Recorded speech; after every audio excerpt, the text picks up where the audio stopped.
দুনিয়া কিন্তু থাকে না।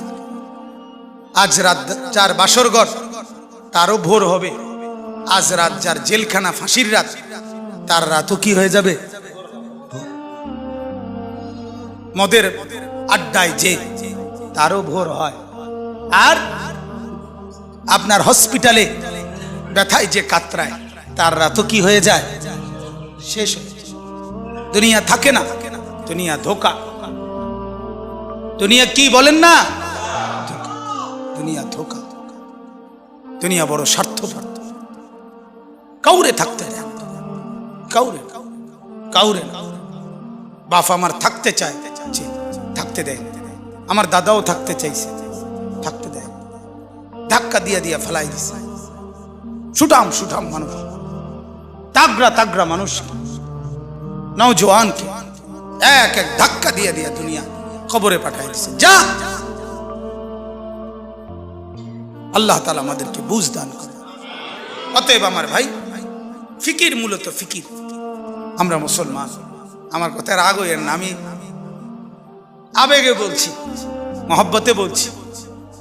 যারা দাড়ি ক্লিন শেভ করেন, দাড়ি কাটেন, তাদের কাছে আমার অনুরোধ, আপনি আরেকবার ভাবেন কেন কাটতেছেন। আপনি যদি বলেন হুজুর এটা ছাড়া আর ওয়াজ নাই, না আছে, এইটাও একটা ওয়াজ, আরো আছে, আরো তো কইছি, এতক্ষণ কইছি না তো, আরো কম, অসুবিধা কি? কথা বুঝেন নাই? আল্লাহ তাআলা আমাদেরকে বুঝার তৌফিক দেন। তাহলে মূল ফিকির হলো মৃত্যু। তো বলতেছিলাম, ওই কথাটা শেষ হয় নাই। নবী সাল্লাল্লাহু আলাইহি সাল্লাম দুনিয়া থাকতে প্রতিদিন উম্মতের জন্য কাঁদছেন কিনা? যেদিন দুনিয়া থেকে যাচ্ছিলেন সেদিন ফিকির করছে কিনা? যেদিন কবর থেকে উঠবেন সেদিন ফিকির করছে কিনা?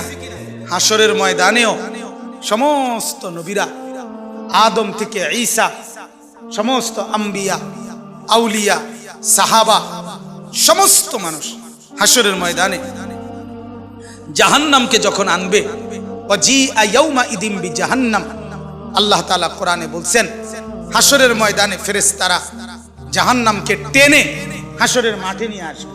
এই যে এখানে যেরকম আমরা বসছি, মনে করেন এখানে আনছে, আইনা দাঁড় করাইছে, ঠিক এরকম, ঠিক এরকম টেনে আনবে। ৭০,০০০ আগুনের শিকল দিয়া বেঁধে জাহান্নামকে আনা হবে।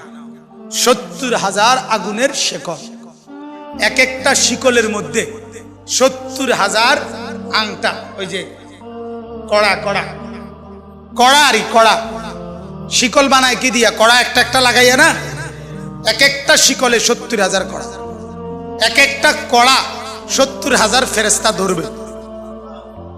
এবার কত কোটি আপনি গণেন, আমার সময় নাই।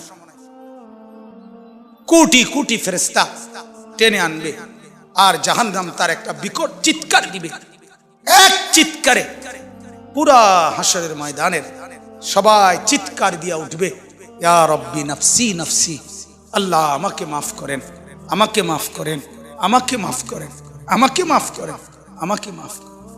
আদম থেকে ঈসা নবী, ওনারা বলবেন, ফেরেশতারা বলবেন, জিনরা বলবেন, আম্বিয়ারা বলবেন, আউলিয়ারা বলবেন, আতকিয়ারা বলবেন, আসফিয়ারা বলবেন, সাহাবারা বলবেন, ওলামারা বলবে, মুহাদ্দিসিন বলবে, মুফাসসিরিন বলবে, ফুকাহা বলবে, খুতাবা বলবে, আইম্মা বলবে, মুআজ্জিন বলবে, হাফেজে কোরআন বলবে, সাধারণ মানুষ বলবে, হর ইনসান বলবে, ইয়া রব্বি নাফসি নাফসি, আল্লাহ আমাকে বাঁচান, আমাকে বাঁচান, আমাকে বাঁচান, আমাকে বাঁচান।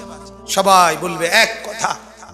সবাই হঠাৎ করে শুনবে কে যেন একজন কোথাও বলতেছে, কোন এক পাশে দিয়া শোনা যাইতেছে একটা আওয়াজ, ইয়া রব্বি উম্মতি উম্মতি, আয় আল্লাহ আমার উম্মতকে বাঁচান, আমার উম্মতকে বাঁচান, আমার উম্মতকে বাঁচান।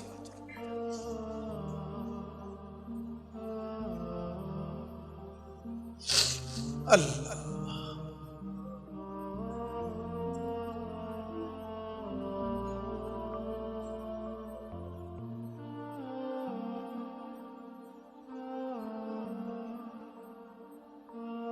আল্লাহুম্মা সাল্লি আলা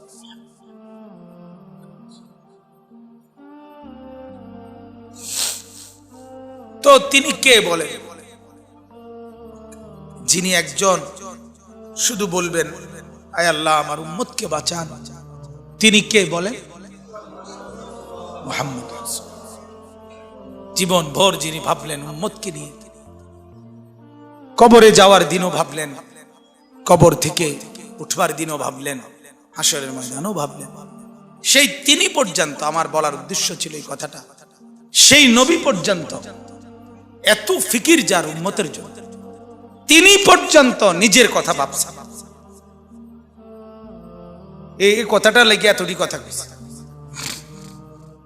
নিজের ফিকির, ইসলাহে নফস, ফিকিরে নফস, এটা এই পরিমাণ দরকার। ওলামায়ে কেরামকে বলি, ওলামায়ে কেরাম, আওয়াম সর্বসাধারণ আপনারাও তো বুঝেন, বাকি যারা আলেম আছেন আপনাদেরকে বুঝেন, নিজের ফিকির, ইসলাহে নফস আপনাদের জন্য জরুরি, আমার জন্য জরুরি, ইমাম সাহেবের জন্য জরুরি, মুহাদ্দিসের জন্য জরুরি, মুহতামিমের জন্য জরুরি, শাইখুল হাদিসের জন্য জরুরি, হাফেজ সাহেবের জন্য জরুরি, নুরানির উস্তাদের জন্য জরুরি, খোদার কসম জরুরি। নিজের ফিকির, নিজের ফিকির, নিজের ফিকির, নিজের ফিকির, আমার সংশোধন, আমার খবর, আমার নিজের টেনশন দরকার। এটা আমাদের মধ্যে বড় ঘাটতি। এখন ওই যে ওলামা সম্মেলন লিখছে, অনেক আলেমও আমি চতুর্দিকে দেখা যাচ্ছে। আপনাদের কাছে বিনীত অনুরোধ, নিজের ফিকির করেন, কওমের ফিকিরও করবেন, তালেবে ইলমের ফিকিরও করবেন, মুসল্লিদের ফিকিরও করবেন, সবার আগে নিজের ফিকির। কার ফিকির? তো বলতেছি আল্লাহর নবী সাল্লাল্লাহু আলাইহি সাল্লাম 5 ওয়াক্ত নামাজের পরে প্রতিদিন তিনি দোয়া করতেন, আল্লাহুম্মা হাসিবনি হিসাবান ইয়াসীরা। এই যে হাসিবনি, এই যে নি, এটা ওয়াহিদ মুতাকাল্লিম। আল্লাহ আমি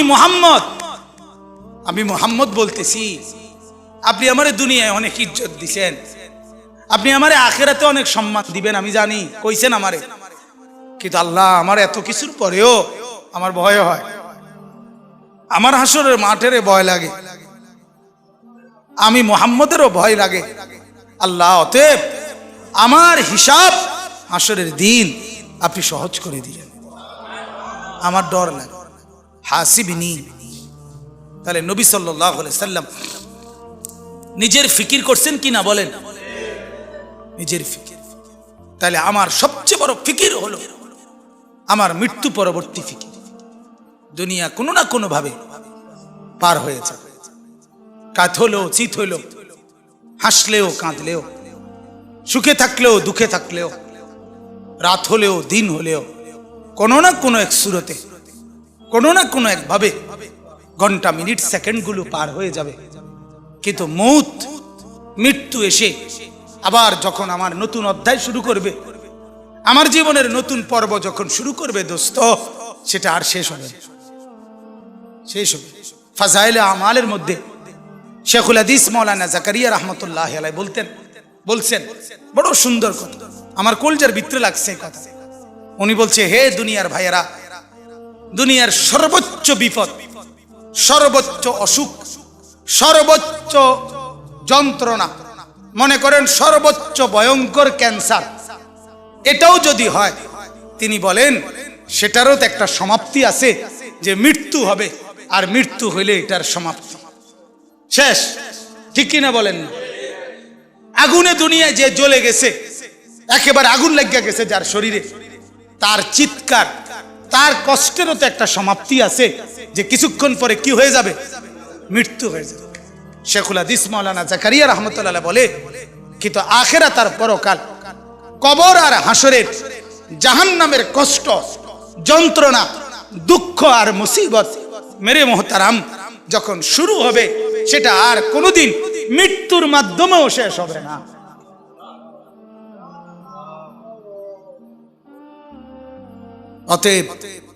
অতএব এখানে হেরে গেলে সমস্যা নাই, এখানে দুঃখে থাকলে সমস্যা নাই, এখানে অভাবে থাকলে অসুবিধা নাই, এখানে আর 10 জন সুখে থাকুক, আপনারে খোদায় কিছু দিল না, এত কোনো অসুবিধা নাই। কিন্তু মৃত্যু নামের যখন আমার আসবে, এরপরে যেই অংশ শুরু হবে, সেখানে যদি আমি কামিয়াব হইতে পারি, সেখানে যদি আমি সফল হতে পারি, সেখানে যদি আমি মাফ পাইতে পারি, ওটাই আমার আসল সফলতা, ওটাই আমার আসল কামিয়াবি। ঠিক কিনা বলেন? ফারুক আয়াম টিভি। ফারুক আয়াম টিভি, হক্কানি ওলামাদের আগামীর পথ চলা।